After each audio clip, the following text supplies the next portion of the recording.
Eu vou colocar para vocês nesse editorial de agora uma publicação que foi feita pelo senador Eduardo Girão. Nessa publicação, ele faz um comentário sobre uma aprovação, uma conquista que ele conseguiu, uma aprovação de um requerimento. E nesse requerimento, o Senado irá ouvir Flávio Dino, Silvio Almeida e o ministro Alexandre de Moraes e advogados dos presos do dia 8 de janeiro, em virtude do ocorrido com o Clesão. Eu vou colocar o vídeo para vocês, eu vou tecer comentários, vou ler o que escreveu o senador Girão e depois eu volto para comentar isso aqui com vocês. E aí, sem papas na língua, você já conhece o meu trabalho, você já sabe que eu vou direto ao ponto, né? Então, foca no vídeo e eu retorno. O Eduardo Girão escreveu o seguinte: conquista de um povo sedento por justiça. Aprovamos na Comissão de Segurança Pública meu requerimento para ouvir, no Senado Federal, os senhores Alexandre de Moraes, Dino, Silvio Almeida, assim como advogados de presos políticos que estão sob a tutela do Estado, mas sem direitos respeitados. Paz e bem. E aqui eu vou colocar o vídeo, você vai assistir o vídeo aqui comigo, da fala do Girão, mas vamos analisar a expressão fática disso aqui. Eu queria pedir, eu estou há mais de um mês, tenho o maior respeito por Vossa Excelência, eu lhe conheço antes de chegar aqui no Senado Federal, pelas causas que eu abraço, mas para pautar um requerimento para votar, há mais de um mês tentando colocar requerimento, eu queria lhe pedir para colocar hoje, que é um requerimento, não é algo simples, para a gente fazer audiência pública. Tá? Nós temos aqui um caso que abalou o país, que ainda abala, desde a semana passada, que gerou uma movimentação gigantesca na Avenida Paulista, um clamor da população, né, legítimo, sobre a morte de um brasileiro, primeira vítima da ditadura da toga nesse país, que não teve seus direitos respeitados, os seus advogados que não tiveram acesso aos autos, que estava 2 meses e meio com pedido de soltura pela PGR, não foi solto e morreu. As filhas dele, a esposa, o choro dessas pessoas, que é o choro de milhões de brasileiros. E eu fiz um pedido aqui para a gente fazer uma audiência pública, para ver quem mais está nessa situação, por que aconteceu com esse rapaz, o que é que vai precisar acontecer de novo com outro. Só isso, para respeito aos direitos humanos. Né? Então nós fizemos aqui o pedido para ouvir o senhor Alexandre de Moraes, o senhor Flávio Dino, o senhor Silvio Almeida, o senhor Carlos Frederico Santos, subprocurador-geral da República, o senhor Fernando Mauro Júnior, defensor público-geral da União, o senhor Celestino Schupel, defensor público, o senhor Beto Simonetti, presidente da OAB, o senhor Wenderson Souza Teles, secretário de Estado da Administração Penitenciária, né? A senhora Leila Cury, juíza de direito, o senhor Tiago Félix de Souza, diretor-geral do Centro de Detenção Provisória, o senhor Bruno Azevedo de Souza, advogado, a senhora Gabriela Ritter, que também é advogada, presidente da Associação dos Presos, né? O senhor Ezequiel, advogado também, o senhor Frederico Pessoa, médico, e o senhor chefe do pátio do Bloco 1 do Centro de Detenção Provisória. Se a gente não puder, senhor presidente, fazer nessa comissão um debate de uma gravidade que a gente está tendo aqui, ver o que está acontecendo com esses presos políticos no Brasil. Por que não estão tendo seus direitos respeitados? Por que não tem o devido processo legal? Se essa comissão não puder fazer isso... Não havendo mais quem queira discutir, encerrar a discussão. Em votação o requerimento. Senadores que concordam, permaneçam como se encontra. Aprovado. Vamos lá. A gente precisa tecer alguns comentários aqui, tá? Você viu que foi uma sequência de nomes. E aí, o que me causa um espanto, até uma indignação aqui, é que há um mês, o senador vem pedindo para que essa comissão paute essa audiência pública. Pois é, você já vê aí, sabe, a falta de importância que os senadores têm. A cara do Cajuru com a cara de sono ali é impagável, ou seja, a falta de respeito total com esse assunto que é tão importante. A gente vê falar em presos políticos no Brasil era impensável até pouco tempo atrás. Entretanto, a gente vislumbra aqui que isso vem se tornando algo corriqueiro no Brasil. E daqui a pouco a gente está como a Venezuela. Hoje eu noticiei no último editorial que um preso, um candidato, né, um parlamentar da oposição foi preso porque fez uma postagem contra o governo nas redes sociais, com críticas. Enfim, nós vamos partir para esse lado. Só que aí, agora analisando a publicação, a comemoração do senador Data Fene, o meu respeito que eu tenho ao senador, mas o meu respeito já não é mais o mesmo em relação ao Congresso Nacional, quando o assunto é ministro Flávio Dino, Alexandre de Moraes e nem Silvio Almeida, e nenhum dos ministros do lulopetismo aí. O que é o grande problema que você precisa entender? O Flávio Dino é ministro da Justiça, nem é ministro do Supremo Tribunal Federal ainda. Já desrespeitou por 3 vezes, o que configura crime de responsabilidade, e nada, absolutamente nada aconteceu. Você acha mesmo que Alexandre de Moraes, que Silvio Almeida e que o Flávio Dino, ainda mais depois que já se tornar ministro do Supremo, vão sinceramente comparecer a uma audiência pública no Senado? Não, não vão. Não vão mesmo. Então não se engane e não se iluda. O que não quer dizer que não seja um requerimento importante. Porque não foi o único nome. Outros nomes foram ouvidos. E aí nós temos o Defensor Público da União, o Procurador-Geral da República. O Defensor Público da União foi um que fez denúncias graves de violações dos direitos humanos. Isso vai ser reproduzido dentro de uma sala de audiência, de uma comissão de segurança do Senado. Isso se torna uma prova grande para uma possível denúncia depois num Tribunal Penal Internacional. Sim. A juíza do caso, advogados das partes, isso sim vai ser o ponto interessante. Agora eu estou vendo canais do YouTube, eu estou vendo até jornal, olha só, agora Alexandre de Moraes, Dino e Silvio Almeida convocados. Balela, conversa, não vão. E não tem quem os puna, não tem quem faça nada, absolutamente nada em relação a isso. Vamos lá, outra matéria que eu quero tratar com vocês aqui.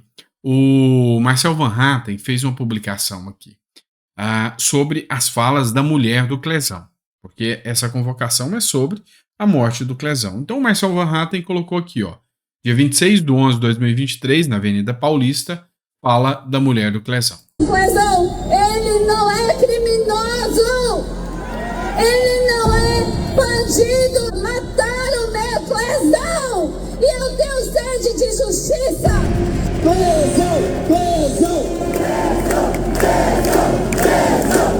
É histórico, porque nós estamos aqui dizendo alto e bom tom para quem quiser e para quem não quiser ouvir, para quem se acha acima da lei, não importa. Chega de tanto abuso! Por que eu estou falando isso? Por causa da ação, da petição da CPI de abuso de autoridade. Aqui, quando o Marcel Van Hatten publicou isso, que foi há 20 horas atrás, a CPI do abuso de autoridade, já faltam apenas 7 assinaturas dos deputados federais para chegarmos a 171 assinaturas. Isso há 20 horas atrás. O Deltan Dallagnol fez uma publicação há 6 horas atrás. Urgente, a pressão das ruas está funcionando. Só faltam mais 6 assinaturas para que os deputados, Marcel Van Hatten, possa protocolar a CPI do abuso de autoridade do STF e do TSE. Essa é a hora de pedir nas redes sociais dos deputados e de seu estado para que assinem a CPI. E aí, por fim, há 26 minutos atrás, faltam somente 4 assinaturas para protocolarmos a CPI do abuso de autoridade, do STF e do TSE. Obrigado pelo apoio de todos. Vamos continuar pedindo para cada deputado que quer um país melhor para assinar. 4 assinaturas. Está chegando. Vocês estão vendo que a pressão está funcionando? E aí, mais uma vez, doutor Sandro, que é isso? CPI do abuso de autoridade, isso não vai dar em nada. Entendam, por mais que você esteja desanimado, por mais que você pense, olha, a gente vai ter uma CPI que novamente vai acabar em pizza. Mas no final das contas, eu vou usar as falas do Guedes para vocês, tá? O Guedes falou o seguinte, olha, a gente está vendo que a onda da esquerda está acabando no mundo. Até na França já tem uma forte tendência a acabar com o esquerdismo lá. Espanha já deu uma queda no esquerdismo. O que aconteceu agora na Argentina? Enfim, o esquerdismo está perdendo força. E aqui há uma possibilidade sim da direita voltar ao poder. E essa toda perseguição que foi feita contra a direita no Brasil, ela pode virar e retornar contra a esquerda. Aí você tem que entender o seguinte, um dia ou outro pode ser que a direita volte ao poder. Tudo isso que está sendo juntado, provado, vai ser revisto. A esquerda é mestre em fazer isso. Tudo, a esquerda é mestre. Então a direita vai ter que aprender a reavaliar os fatos. Pois é, quem garante a você que depois, se a direita voltar ao poder, não pode ser feito uma reavaliação da CPMI do 8 de janeiro. E se a direita volta ao poder, essa CPI de abuso de autoridade pode não dar em nada agora na gestão lulopetista. Mas, depois... Então, eu acho que o Marcel Van Hatten está certo. A pressão tem que continuar, a CPI do abuso de autoridade tem que acontecer e as provas têm que surgir. Coisas ainda surgirão. E aí, se depois a direita volta para o poder, denúncias em tribunais penais internacionais, tudo isso é válido. Então, antes de você criticar o deputado, o senador, dizendo ele não deveria fazer. Tá? Não deveria fazer. Igual o MBL está criticando aí, olha lá o que eles estão fazendo, se mobilizando. Pois é, antes de você criticar, entenda. Antes você entender que eles estão correndo atrás, fazendo alguma coisa do que não fazer nada. Mas você mesmo acabou de falar que lá o Girão não vai dar em nada. Não é isso que eu disse. Eu disse que o Dino, o Moraes, não comparecerão. O Silva Almeida também provavelmente não. Mas não quer dizer que o fato deles simplesmente se recusarem a comparecer, principalmente o Flávio Dino, o Silvio Almeida, amanhã, se a direita voltar, não possa ser revivido e os crimes de responsabilidade possam ser julgados. Entenderam? Então, tem que se preparar provas, tá certo, tem que pressionar. Parabéns, acho que tá fazendo certo, tá? Vamos falar de um último tema aqui, um outro tema que nós precisamos discutir.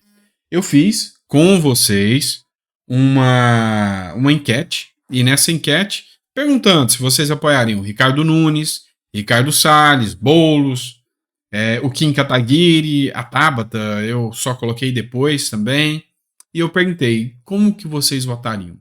92% de todo o público que me assiste, e até quando eu fiz a análise estava em 36 mil votos, eu acredito que já passou bastante agora, 92% falavam Ricardo Salles. Uma matéria que saiu hoje, tá, do Poder 360, escancara esse racha que a gente vê aqui. Bolsonaro diz ter que engolir candidatos de Valdemar para 2024. O presidente do PL, Valdemar da Costa Neto, foi o responsável por barrar a candidatura de Ricardo Salles à Prefeitura de São Paulo. É nítido que Bolsonaro apoia Ricardo Salles. Mas o Valdemar da Costa Neto está preocupado com o seu partido e o seu umbigo. O Valdemar fala que eu mando no partido. Gostaria que fosse verdade, mas a palavra final é dele, disse Bolsonaro. Pois é, esse é o grande problema. Talvez as costuras políticas, as vontades políticas são piores, né? e muito piores do que o que efetivamente o Brasil precisa. E aqui eu dou meu apoio total ao Bolsonaro. Só para vocês terem uma noção, o Valdemar da Costa Neto e o Kassab, que está do lado do Tarcísio. Vocês sabem que eu apoio muito o Tarcísio, eu gosto muito do Tarcísio. Mas o Kassab está ali, alinhado, grudado no Tarcísio. Então, a grande questão é, se quisessem o bem para o Brasil, era só o Kassab e o Valdemar da Costa Neto falar: eu não libero a legenda, vocês vão votar contra o Dino. Dino não entrava. O partido tem esse poder de dizer: eu quero que vocês votem comigo, senão eu vou expulsar. O próprio Valdemar da Costa Neto deu apoio aí ao Romário para que o Romário volte ao Senado. Vocês estão vendo os efeitos deletérios disso. Para mim, a pior decepção que tem. Então tá na hora de vocês acordarem. Tem hora que os sinais vêm. Bolsonaro deu o sinal. Não é pelo PL. Tá? Não é pelo PL. Eu apoio Ricardo Salles, independente de PL. Eu tenho essa visão. E aí eu não sei. Vamos lá. Quero tratar de uma última matéria com vocês. Matéria do Estadão, que diz o seguinte. Ao indicar Dino, Lula deixa claro de uma vez que STF deixou de ser instância jurídica e se transformou em arena política, razão pela qual precisa de uma tropa de choque leal ao Lula. Notório saber político, ao apelar para as interpretações heterodoxas da lei e da Constituição e atropelar o papel institucional do Ministério da Justiça, o senhor Dino deveria ter sido desconsiderado como candidato ao Supremo. No entanto, o critério para escolha não é jurídico. Isso pouco importa. Pois é. O Estadão foi aqui direto na veia do Lula ao deixar bem claro: Lula está pouco se lixando com a Constituição. Está pouco se lixando com o Estado Democrático de Direito e está pouco se lixando com o devido processo legal no Brasil. Está pouco se lixando com um STF que seja imparcial e justo. Lula só quer um STF todinho para chamar de seu. Igual ao Maduro. Igualzinho o Maduro. Não é à toa que o Lula traz o Maduro e o trata com honras de chefe de Estado. Ele é igual. Os iguais se complementam. Lula é igual ao Maduro. E daqui a pouco, o STF do Brasil é igual ao STF da Venezuela.